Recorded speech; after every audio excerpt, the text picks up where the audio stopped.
So one day isang araw napunta kami sa kakahuyan para kumuha ng Christmas tree. Totoong puno talaga nilalagay nila sa bahay nila. And depende sa'yo kung gaano halaki yung gusto. And depende sa napili mong laki ang bayad syempre.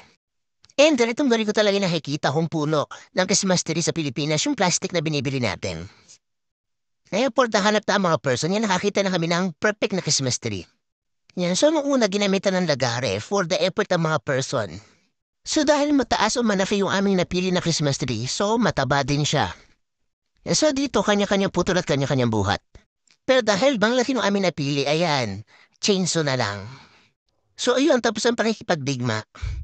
And super lamig yan, umuusok talaga yung bibig sa sobrang lamig. So dahil gusto namin ma-experience ito, so for the tiis ng mga person. And nakaka-enjoy din naman talaga. Ngayon po dahil na sila, literal na mabigat siya. Ngayon, so tuloy lang ang paghila hanggang sa makarating sa may buhana. So babarutan niya ng net. Dahil ang laki niya yan, ginamitan na naman ng machine para ilagay yung net. Hindi kasi pwede yung mekos-mekos charot. Hindi ko na nabidyo ng turnabil namin. Ngayon, pagdating sa bahay, for the hirap ang mga person, itayo yan ang bigat. Pero dahil bayad na to, go lang. Meron silang biniling tayuan ito. Na nilalagyan ng tubig para hindi malanta agad. Noong nahirap kami itayo ito. Ilang beses bumagsak.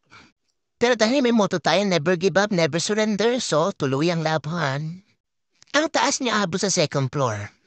Hindi ko alam kung ilang pitch siya. Hindi ko maalaman siya ng taas eh. Sure na. So ayun sa wakas natapos din at sinabitan na ng mga anik-anik. So dahil nga panayantoob niya ng una, so ayun yung mga Santa Claus na mga nakataob din.